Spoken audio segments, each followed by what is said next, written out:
Good day everyone, we are the group 7 and today we will presenting our topic which is human flourishing and the good life. My name is Jam Emanas and together with my group mates Paula Trinidad, Karil Peria, Emilyn Tobera and Ira Ortiz, we will walk you through the key ideas and insights about what it truly means to live a flourishing and meaningful life.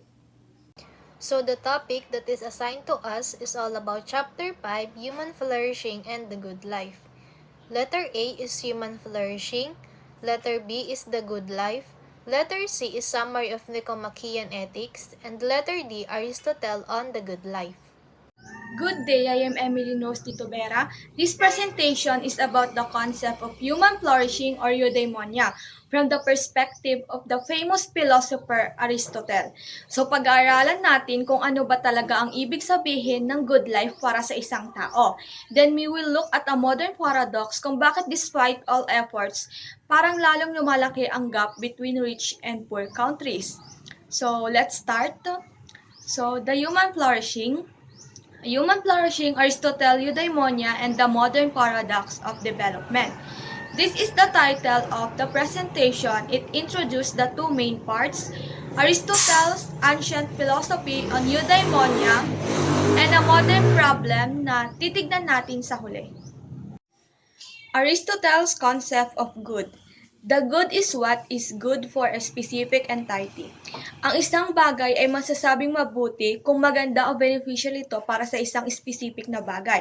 Example, yung matabang lupa ay good for a plant. So, next, for anything with a natural function, the good resides in performing that function. So, kung may natural na gamit or function ng isang bagay, ang good niya ay nandoon sa pag-perform niya ng function na yon ng maayos. Example ng function ng knife ay panghiwa. So, kapag matalas ang knife, yun ang good niya. A thing's natural function is determined by its end. So, ang purpose ng isang bagay ang magsasabi kung ano ang function niya. So, ang purpose, diba, ng buto ay magiging puno siya. And lastly, for living things, the good is the perfection of their nature. So, sa mga may buhay, ang good ay yung pinaka-perfectong state ng pagkatao nila. So, for human, ito yung pagiging best version ng sarili mo. So, the ultimate end or eudaimonia. So, there is final end for all human action which is desired for its own sake. So, merong ultimate goal sa lahat ng mga ginagawa natin at ito yung mga gusto natin hindi dahil may makukuha pa tayo, kundi dahil ito yung mismong gusto natin. This end is eudaimonia, flourishing or happiness. Ang ultimate goal na yun ay tinatawag na eudaimonia, often translated as flourishing, happiness, or living well. It is the highest good of all human endeavors, all other actions aim toward it. So, ito yung pinakamataas na good, lahat ng ginagawa natin like pag-aaral, pagtatrabaho, or pagtulong, ay para makamit natin ang eudaimonia. So, eudaimonia is a property of one's entire life, not just fleeting moment. So, hindi lang siya panandali ang saya like winning the lottery. Ito ay ang state ng buhay natin na tinitignan mo sa buong takbo natin. The distinctive human function. So, the good for human is the full realization of functions specific to human beings. So, ang good ng tao ay ang pag-achieve ng pinakamataas na level ng mga functions na unique sa atin. So, human nature provides guidance on how one should live. So, dahil may nature tayo bilang tao, nagbibigay ito ng guide kung paano tayo dapat mabuhay. So, a fundamental fact of human nature is the existence of rational mind and free will. So, ang pinaka-importante sa human nature ay may rational mind, kaya tayong mag-isip, at free will, at kaya nating pumili. The use of this volitional consciousness is our distinctive capacity and means of survival. Ang paggamit sa ating rational mind at free will, ang pinaka-kapasidad natin at paraan para makasurvive at mag-flourish. And next slide, eudaimonia and egoism. So, a person's own life is the only life that a person has to live. Siyempre, ang buhay mo ay sa'yo lang, kaya ikaw ang primary subject ng iyong ethical decisions. Next, therefore, the good is what is objectively good for the particular person. Kaya ang good ay yung objectively good, meaning hindi lang feeling mo kundi totoo talaga para sa iyo bilang isang tao. Eudaimonia is formally egoistic. Our reason for action comes from pursuing our own good. So, ang eudaimonia ay egoistic kasi ang main motivation mo sa paggawa ng tama ay para mabot mo ang sarili mong flourishing. And next, the good in human conduct is directly connected to the self-interest of the acting person. So, ang tama nating ginagawa ay connected sa ating self-interest natin. Dahil ang self-interest na ito ay ang flourishing mismo, good means good for the individual moral agent. The last topic for my report is the modern paradox, widening gap. So, despite efforts to close the gap between rich and poor countries, it continues to widen. So, kahit ang daming program at effort para maging flourishing din ang poor countries, may report na nagsasabing lumalaki pa rin yung gap nila sa mayamayamang bansa. So, most indicators suggest growing inequality, which only slowed during the 2007 financial crisis. So, sabi ng mga indicator ng inequality, lumalaki ito, medyo bumagal lang nung 2007 financial crisis, pero lumalaki ulit ngayon. So, this is paradoxical given the extensive development programs designed to assist poor countries. So, nagtataka yung marami, bakit lumalaki pa rin yung gap kahit ang daming development programs na nag-i-aim na tulungan silang umunlad. So, ibig sabihin, may mga disconnect sa ating idea ng global flourishing. The good life. This slide introduces our main topic, which is the concept of the good life. It tells us that the good life is connected to living a virtuous and meaningful life.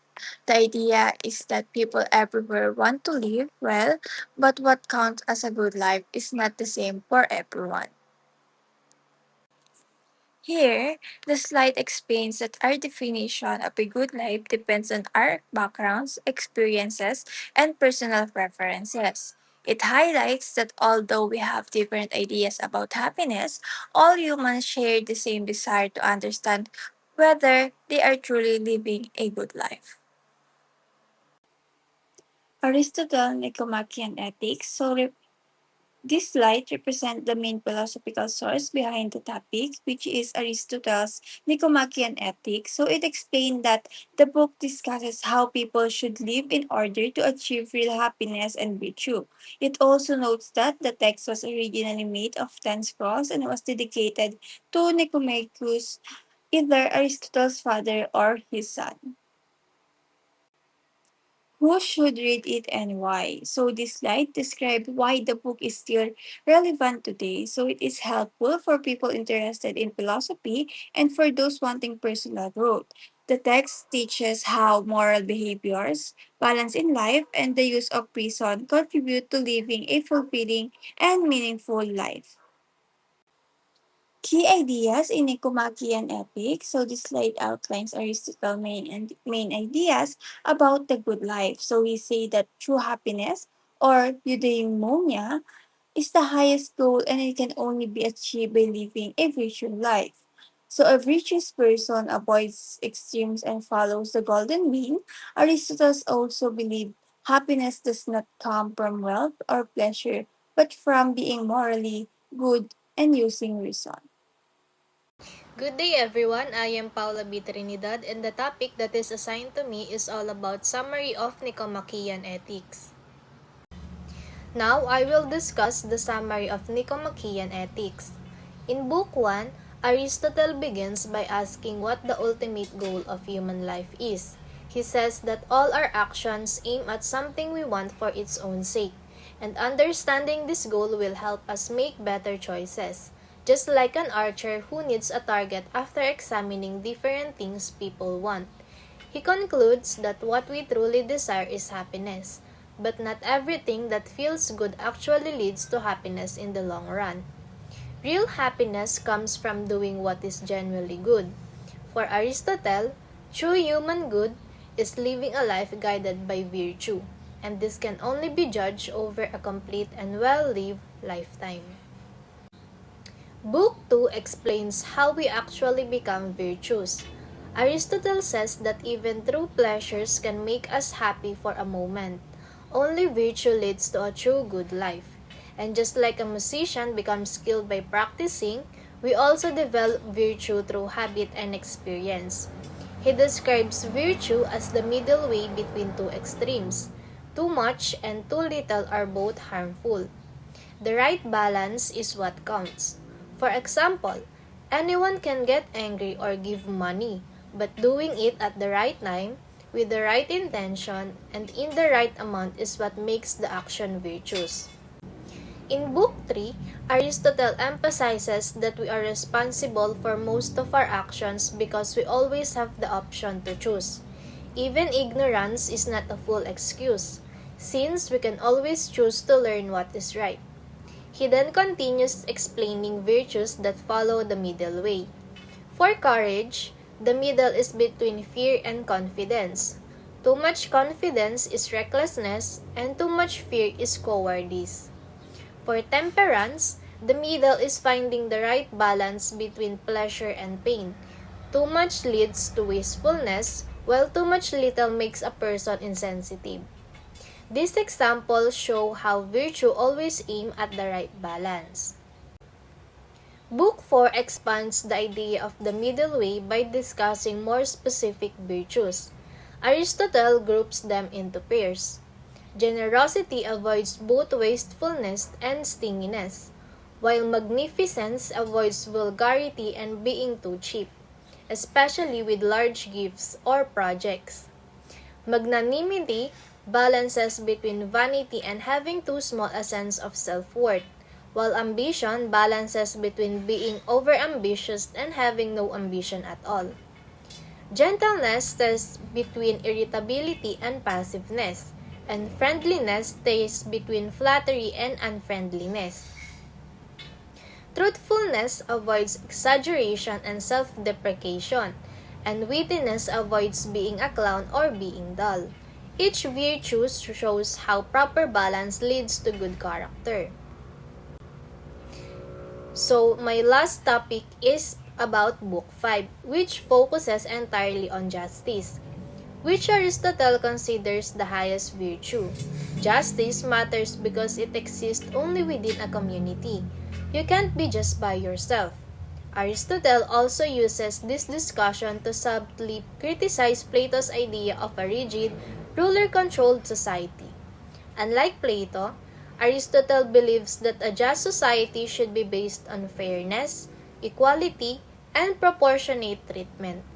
In other words, justice means giving people what they deserve, treating equals equally, and maintaining balance in social relationships. This makes justice essential both for good individuals and for a healthy community.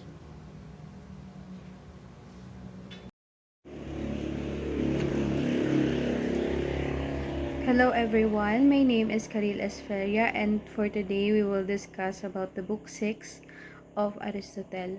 So in this book 6, Aristotle enumerates the 5 types of stable states of the soul, which can be considered intellectual virtues. We have the art, knowledge, practical judgment, wisdom, and common sense.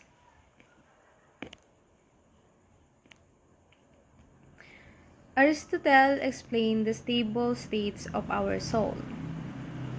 So in art, art's making things in a way which can be explained. So in art, it is a skill in making. Like it is the ability to create or produce something in a way that you can explain. Like for example, kaya natin mag-cook, mag-design, and mag-craft ng bagay. So, the art is making things. Second is we have the knowledge. Sabi dito, axiomatically graspable concept, all knowledge seems to be teachable. So, knowledge can be teachability.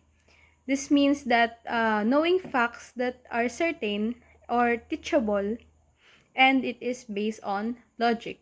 Like for example, hindi natin matutunan yung isang bagay kung walang nagturo sa atin. Next is we have the practical judgment. So judgment are used in making good decisions upon overall action when specific it is art. Yung practical judgment, it is the ability to make a good decision in life, especially about actions natin, ganun. So, it also guides us on what to do in a real life situation.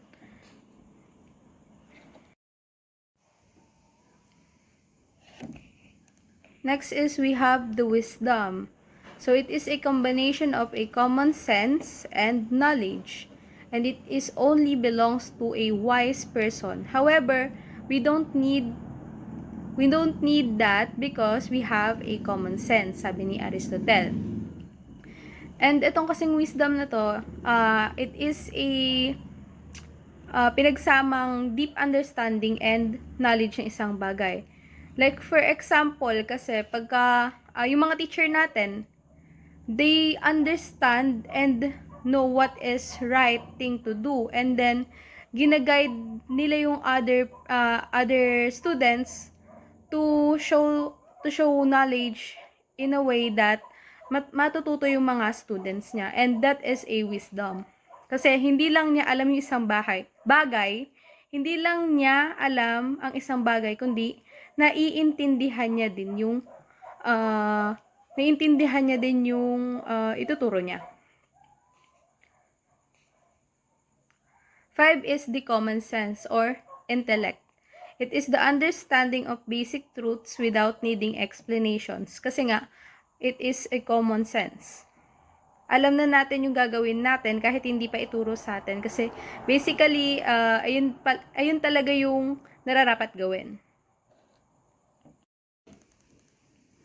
Next is we have the book 7. In book 7, Aristotle talk about our self-restraint and self-control. So, kapag wala kang self-control, it is called incontinence. So, people with self-restraint know what is right and follow it even when tempted by pleasure or fear. So, alam niya yung tamang gawain and then fina-follow niya or sinusunod niya ito. Kapag naman people with lack self-control they also know what is right, pero still may temptation sila or emotions na sinusuway nila. Na alam nilang mali yung isang bagay pero gagawin pa rin nila because they are lack of self-control.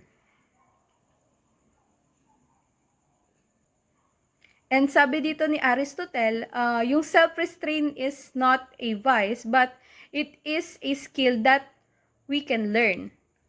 So, ang main idea ng book na to, or yung self-restraint mismo, is yung ability natin to protect our virtues. Because without it, good intention may collapse. Kasi nga, people who lack of self-control still is not valid to do something wrong. Now, in book 8, which is, it focuses on friendship, the book 8 and book 9 are connected because it focuses a lot more on about friendship, which Aristotle says that it is essential for a happy life, sabi niya. So, because without friends, no one would choose to live. And in-identify din ni Aristotle yung 3 kinds of friendship. We have the friendship that is useless, pleasant or pleasure, and the complete friendship. First is yung useful friendship. Ito yung we benefit for them. Like, for example, yung sa business partners, yung mga classmate natin. Kasi nga, we have convenience to them. Second is we have the friendship of pleasure or pleasant friends. Madali silang pakiusapan. Pero wala kayong deep relation or deep relation in your friendship. Kumbaga kasama mo lang sila kapag may mga gala, ganun, mga masasayang kasama. Pero wala kayong deep bond. So, you enjoy each other company. Like, yun nga, yung mga barkada natin. And lastly, we have the complete friendship. So, sa hierarchy ng friendship, ito yung pinakamataas, yung complete friendship. Because it is the best kind, sabi ni Aristotle. So, para kang tumitingin sa sarili mong salamin or sa sarili mo mismo. Kasi there is a connection between yourself and your personality kapag ito yung meron ka. And then sa complete friends, ito na yung parang full pack. Kasi, tinutulungan ka niya for this what you can do and then what you can learn, and then sinusuportahan ka niya lagi because your love for each other or for your both are truly long lasting or very rare. And sabi ni Aristotle, very rare and long lasting yung meron kapag complete friendship yung nakuha mo or nagkaroon ka ng ganito.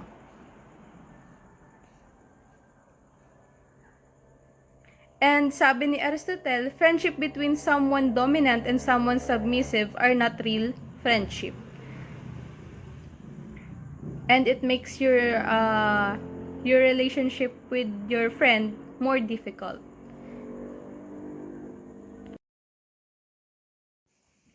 Next is in book 9. So, sabi ko nga kanina, it continues the discussion about the friendship. And dito, nakafocus to sa maintaining and understanding a friendship. So, sabi ni Aristotle, in unequal friendship like between a parent and child or a ruler and citizen, both sides should give and receive love in proportion to their roles. Second is, in bad relationship, people expect more than the other can give, leading to disappointment. And lastly, a good friendship is like a mirror of yourself because they help you grow, correct your mistakes, and share your joys and sorrow. So, sabi dito ni Aristotle, if that friendship doesn't work, it's probably because you expect things to your friends that they cannot give to you or vice versa. So, in that case daw, mas mabuting i-end mo na yung relationship or yung friendship nyo sa isa't isa respectfully. Sabi nga ni Aristotle, know yourself first because a friend is your second self. So, ang main idea dito is about the good friendship that nurtures happiness and the bad friendship destroy it. Lastly, in the book 10, according to Aristotle, final book of Nicomachean Ethics, happiness is tightly linked with pleasure. All beings, whether rational or irrational, instinctively tend towards pleasure and away from pain. So the only life worth living is the one in which you enjoy the right things in the right amount, because basically that is what is happiness is. So, ang goal dito ni Aristotle is to enjoy the right things in a right amount or at the right time. Kasi lahat ng sobra ay masama, ganun din yung kulang or yung deficiency. And sabi niya dito, happiness is equal to enjoying good things moderately while living a virtuous, thoughtful life. Next is we have the key lesson from Nicomachean Ethics. We have 3. First is the Aristotle says that the self-help books are a good thing. Second is one can learn to be good, and the third one is the golden mean. So let's tackle about the first lesson from Nicomachean Ethics. The first is Aristotle says that self-help books are a good thing. Goodness is shown through action, not words. Knowing what is good is useless unless you practice it. So, sabi ni Aristotle, it is enough to know what is good, but we have to do it. Kailangan nating gawin. Kasi you can say that mabait ka, honest ka nga, but wala kang action or hindi mo sinushow yon, then it is not real or isn't real. Kasi nga, wala yung action dun sa sinasabi mo. Sabi nga ni Aristotle, don't just talk about being good. Practice being good is better, sabi ni Aristotle. And Aristotle wrote Nicomachean Ethics not just to explain what is goodness is, but to teach us or to teach people how to become better humans through their action and habits. Second one is, one can learn to be good. So the good news, you can learn to be good person. The bad news is, it requires a lot more effort. So anyone can learn to be good through effort, discipline, and education. And lastly, ignorance is not an excuse. Sabi dito ni Aristotle, it is okay to be a good person and we can learn to be a good person. Just like when we are learning a skill, ganun. Kaya din nating i-practice yung pagiging good natin through actions. So, kailangan natin gawin to araw-araw. And, sabi nga niya dito, it requires a lot of effort. So, sabi niya din dito is that you don't get to excuse bad behavior by saying that you didn't know. You can always learn what is right, sabi ni Aristotle. So, goodness takes effort, discipline, and practice. Just like kapag gusto nating matutunan yung isang instrument, 'di ba? Or sports, or yung mga kailangan nating matutunan sa mga bagay-bagay. So, we can just learn it, sabi niya. We can just learn to be a good person, a kind, brave, honest, and fair, sabi ni Aristotle. Lastly is we have the golden mean. So, sabi niya dito, too much courage leads to recklessness, and too little of it to cowardice. And this is true with all other virtues, sabi ni Aristotle. So, the golden mean or means balance or moderation. Kasi yung virtue or what we call the goodness is found in the middle, not too much or not too little. Kasi anumang madami ay nakakasama, ganun din yung deficiency or lack sa isang bagay. So anumang mga bagay na sobra at kulang ay nakakasama. Kaya dapat it is moderately or balance lang.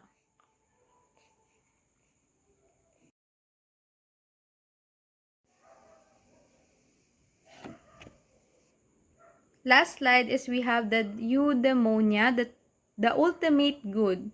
So eudaimonia is what defines the good life. To live a good life is to live a happy life. For Aristotle, eudaimonia is only positive by living a life of virtue. So sabi lang dito ni Aristotle that eudaimonia means a true happiness or living your best life. So for Aristotle, it says that if you want to have a truly good and happy life, you must live with virtue. So meaning lang nun, i-practice natin yung good habits natin, like your honesty, kindness, courage, and fairness through ourselves and to others. And we can only live a truly happy life when we choose to do what is right and develop a good character. And that is important because Aristotle says that happiness isn't about money or pleasure, but about becoming a good person and living a morally good life every day. And that's all for today.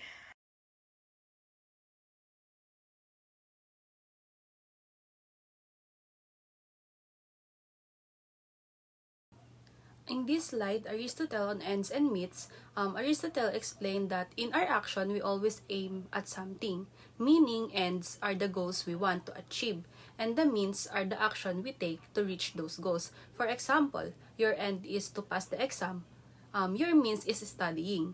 He says that practical reasoning is the best of our ability to think about what best steps or strategies to achieve our goals.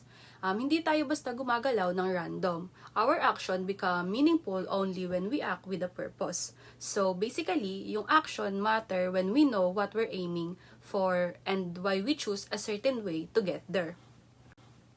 Second slide is the search for ultimate end. Aristotle notices that most of our goals led to other goals. Parang chain lang siya. You study, you pass. You pass to graduate. You graduate to get a good job. And you get a good job to live well.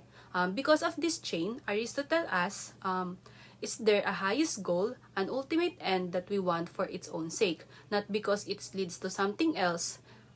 This ultimate end would be purpose that organizes and guides all our choices. Kung meron tayong ganitong ultimate goal, mas malinaw kung paano tayo dapat kumilos at mag-decide sa buhay.